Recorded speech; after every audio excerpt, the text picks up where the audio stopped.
Hey, good morning, everyone. How is everyone doing today? How are you guys doing today? Hey, this is Gregory Wilds coming live to you from Houston, Texas, with this inspirational morning walk, man.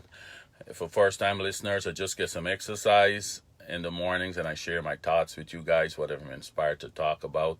I will share with you guys. But today I can sit in the work van anytime I have, an extra paper, more than one paper to flip through. I usually have to be comfortable. So yes, today is a great day, great day. This is the new time I'm gonna be on at 8:15 Central Time, which is gonna be like 9:15 Eastern Time. Yes, because my son program has changed. He is going to a different school now, and the program has changed. So, but yes, today is a beautiful day, and we're gonna get right into it today. Well, on the last day there, we looked at the Proverbs 29:15, which says, "The rod and rebuke give wisdom, but the child left to himself brings shame to the mother." We're talking about, not being there, disciplining your kids, kids feeling rejected. They usually that opens the door for rebellion. And Mr. Al Ramsey, good morning. That opens the doors for rebellion. And your kids can do stuff to rebel, right? So that's what we're talking about then. And we look at this other one, the other scripture. It's Proverbs 20:11 said, "Even children are known by the way they act, whether their conduct is pure and whether their conduct is right." So kids get a label, just depends on the way they act. You get them as a good kid, as a bad kid, as a rebellious kid, this kid, and a lot of that can stems from rejection. That's what this whole topic is about. A lot of those kids can get the labels because of rejection. You feel rejected by the parents, and they acting out, trying to get their parents' attention. And a lot is negative attention, but as far as they're concerned, they're just trying to get some attention, whether it's negative or positive, because they're feeling rejected. And a lot of times that open the door for rebellion. They can start rebelling and doing things to rebel. So today we want to put names and faces to a situation in the Bible here. We can look at the life of Jacob. We can look at the life of Jacob and his kids and see how this play out in his life. This guy, this is a part of a teaching from Kevin Ewing. He did a great teaching on this, so I can take pieces of it and try to condense it. It's going to be over like 3 days, because I don't want to go on too long each day. But we can look at the life of Jacob, and we can look at how selfishness, people looking out for themselves, changed the whole course of a couple of families here, right? People looking out for their own self. Some selfishness caused this, changed the whole course of a family, which introduced the spirit of rebellion into this family, and rejection that opened the door for rebellion, right? So let's look quick. Remember the story of Jacob and Esau, when Jacob tricked his brother, get his blessings, when the father tell Esau to bring him some food and, go hunt his game, bring him some food, and he can give him the blessings, because Esau was the firstborn. They were twins, but he was the firstborn. But Rebecca, the mother, heard, and she tell Jacob, "Hey, you know what? I heard, your father gonna bless your older brother, so you go and dress up like him, and because the father was blind, and get the blessing." So he did. So anyhow, long story short, good morning, Tessa. Good morning, cuz. How are you? So long story short, he had to flee because Esau was upset. And Esau said, "Okay, when my father died, I'm gonna kill my brother because he tricked me out of my blessings, or my firstborn rights." So he had to flee. So she tell him, go to her brother and get a wife from there. And when your brother cool down, I can send word. So you can come back and when he calm down, because I don't want to lose both of y'all on one day. So I can pick it up from there when he went to his uncle Laban, right? So this is when he went. This is Genesis 29. You can get the full story from anywhere from Genesis 27 right through to in the 30s. But I'll pick it up from Genesis 29. I can read from 15 through 35 if I get through all of that, right? So I'm just setting the foundation here to show how this whole thing started out and how it's going to go on and affect some other people's lives. And right? So we base it off of them two same scripture, Proverbs 29:15, that we did the last time we spoke. So I can pick it up from Genesis 29:15 here now, right? So after Jacob had stayed with him for a whole month, as he stayed with his uncle, right? Laban said to him, just because you are a relative of mine, should you work for me for nothing? Tell me what your wages should be. Laban said, man, you taking care. Good morning, Renita. You working here because he was really a good shepherd, right? So he's taking care of his uncle, the sheep. So the uncle said, not because you're a family, I can take advantage of you, man. I got to pay you something. Tell me what your wages. Tell me how much what you want me to pay. So now Laban had two daughters. The name of the oldest was Leah, and the name of the younger was Rachel. Leah had weak eyes, but Rachel was lovely in figure and was beautiful. So I tried to find the interpretation of the weak eyes, but mainly the other thing saying she was not as beautiful as Rachel. Let's put it in a nutshell. Rachel was much more beautiful than her. One translation says she didn't have no sparkle in her eyes. But in a nutshell, Rachel was more beautiful than her, right? So Jacob was in love with Rachel and said, I will work for you for 7 years in return for your younger daughter, Rachel. So he said, man, look, you don't got to pay me no money. I going to work 7 years. And at the end of 7 years, you're going to give your daughter in marriage, Rachel. I want the younger one in marriage to me. The uncle said, okay. Laban said, Laban said, it's better that I give her to you than to some other man. Stay here with me. So Jacob served 7 years to get Rachel. But there seems like only a few days to him because of his love for her. So he really loved this woman. He said, man, I'll do, 7 years is nothing for me to do because I really loved it. I really love Rachel. I'll do my 7 years. It didn't seem so long to him. So Laban brought together all the people of the place and give a feast. Now the 7 years is over, so the man want he want his bride now.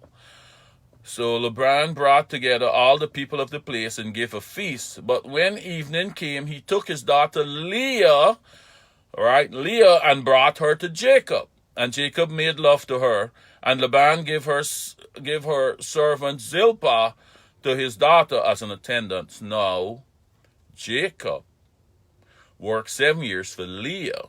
But after the 7 years, Jacob said to Laban, give me my wife. My time is completed, and I want to make love to her. But the father gave him Leah, right? Remember, Leah was the oldest one, the one that was not as pretty as Rachel, right? So he looking out for himself now, right? Because Jacob was such a good shepherd. He was prospering under Jacob's, when Jacob was tending to his cattle. God was blessing Jacob, so in turn the blessings come down to him, right? So he gave Leah. So hear what he said now. So when morning came, there was Leah. So Jacob said to Laban, what is this you have done to me? I served you for Rachel, didn't I? Why have you deceived me? But, it's the next story, how he didn't know that was Leah, right? But we can get into that, right? But when the morning come, he don't make love to her, he don't consummate the marriage, then he realized it was the other sister. So Laban replied, it is not our custom here to give the younger daughter in marriage before the older one. Finish this daughter's bridal week, then we will give you the younger one also in return for another 7 years. So he could have told this man this up front. He said, no, man, look, the older daughter got to get married before the young. He didn't tell him that, right? He let him work the 7 years, then tell him the older daughter got to get married, which is a custom, but you could have told him that up front. So because now we want him to work another 7 years because he only looking out for himself, right? He only looking out for himself. So he make him work another 7 years because he know he love her and he can willingly want to work another 7 years. So instead of he getting 14 years out to the man now, and so he getting this cattle multiplying. So he looking out for himself. Selfishness on his part, but his selfishness. Look, we can go through this line and see what the selfishness and start from here just to give you the foundation to see where the selfishness start and how this is going to project and become change the course of some other people's lives, right? So Laban replied, "It's not our custom to give the younger daughter in marriage before the older one." Then he tell him, "Finish his daughter's bridal week, then I'll give you the younger one also in return for another 7 years of work." And Jacob did so. He finished the week with Leah, and then Laban gave him his daughter Rachel to be his wife. Laban gave his servant Bilhah to his daughter Rachel and as her attendant. Jacob made love to Rachel also, and his love for Rachel was greater than his love for Leah, and he worked for Laban another 7 years. So now what he did, Jacob never loved Leah. He never loved Leah, but he just had to do what he had to do. He had to take her as one of his wives until he can get his real wife. He never loved her. So what do you think is going to happen if he never loved this woman, right? He never loved her, but he just got to do what he had to do just to get Rachel. He done consummate the marriage. He said, well, this is your wife. You got to keep her as one of your wives, and you're going to get the next one, right?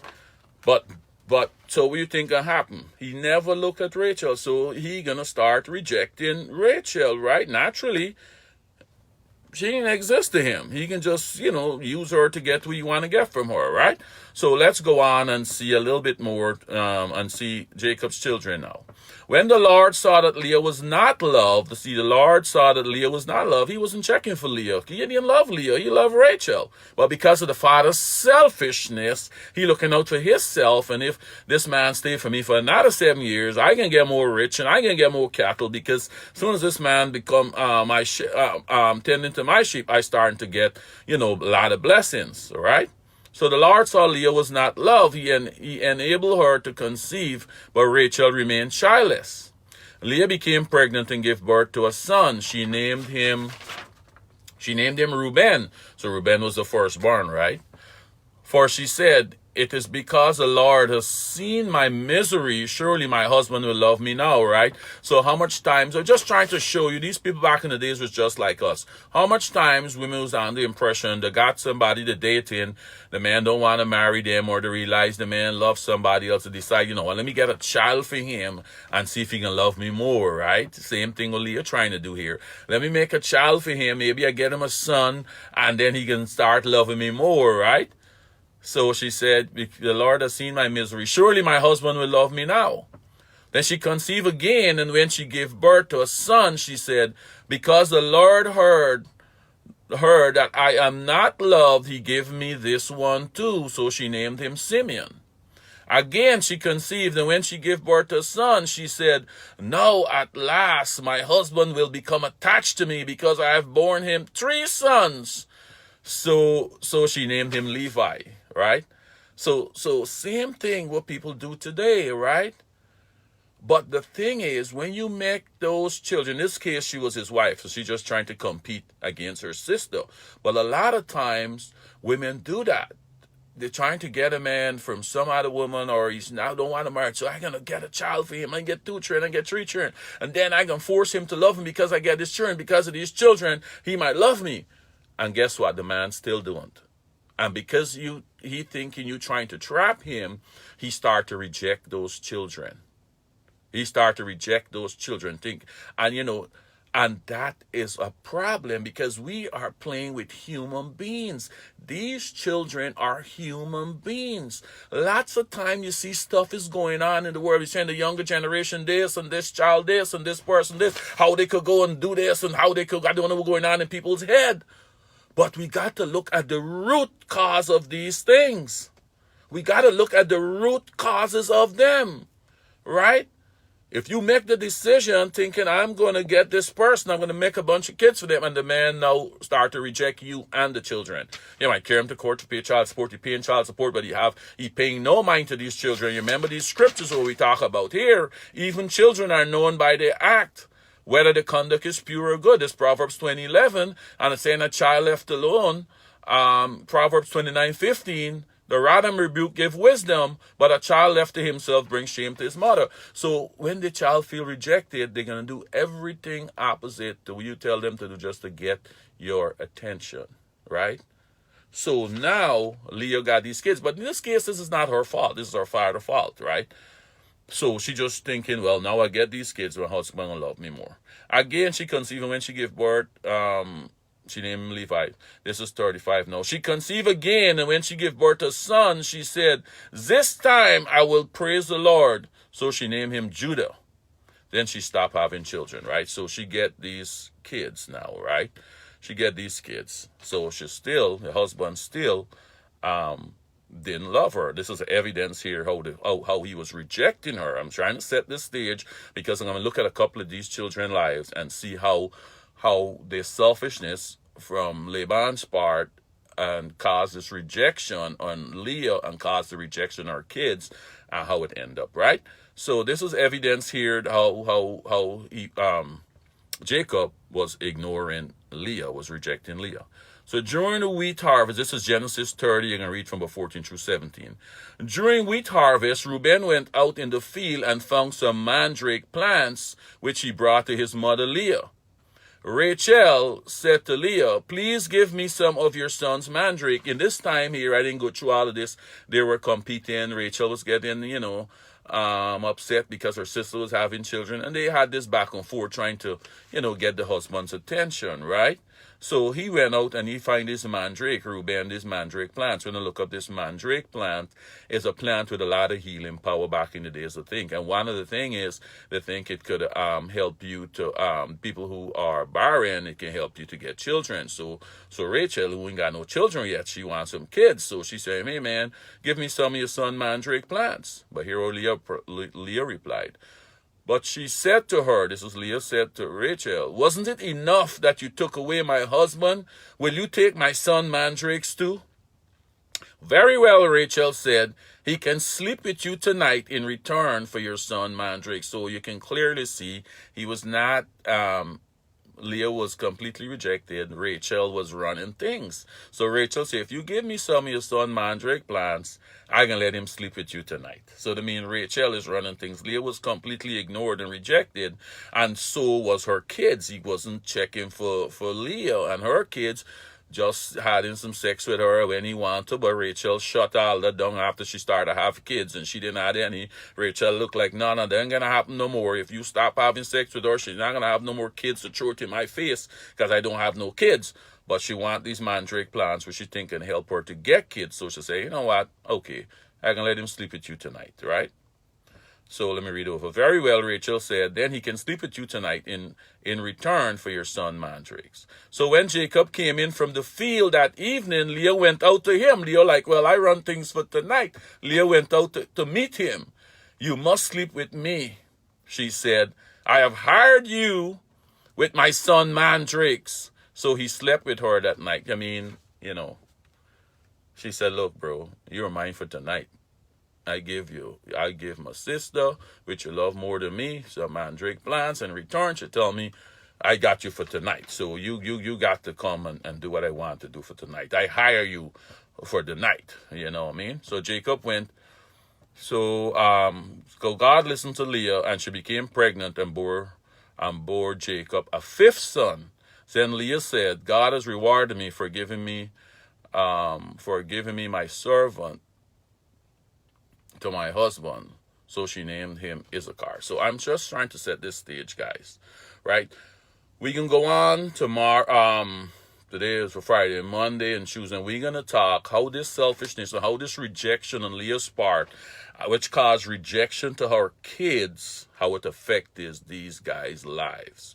We're going to take it. I just want to set the stage today because the selfishness of Laban make this man, trick this man into working 7 years, give him a woman that he did not love, then cause him to work another 7 years for him to get the woman he loved, but because he already consummated the marriage, is his wife, he had to take her, but he was just rejecting her and cause rejection to her children. And we can look at those lives of those children and how that play out, and how rebellion come in, and how a lot of things could be prevented if people don't try to look out for themselves and those human beings they're dealing with. And I'm trying to say, a lot of people out there, they have kids out there, They go out and they take the chances. They got the kids now. They're rejecting those kids because they got a family and they don't want the wife to know. They don't want the family, so they're rejecting those kids. They're denying them. They might pay them a little money on the hand, but they don't want to acknowledge them publicly because they don't want to. They're only looking out for themselves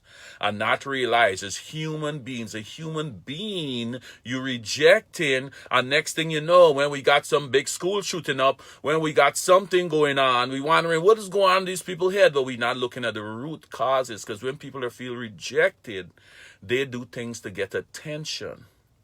They do things to get attention, and it may not be the right way to get in attention. They're just rebelling. I remember what the scripture said here in Proverbs 29:15, the rod and rebuke give wisdom, but the child left to himself brings shame to his mother. When they go out and do all these crazy acts, you don't think it's bringing shame to the parents?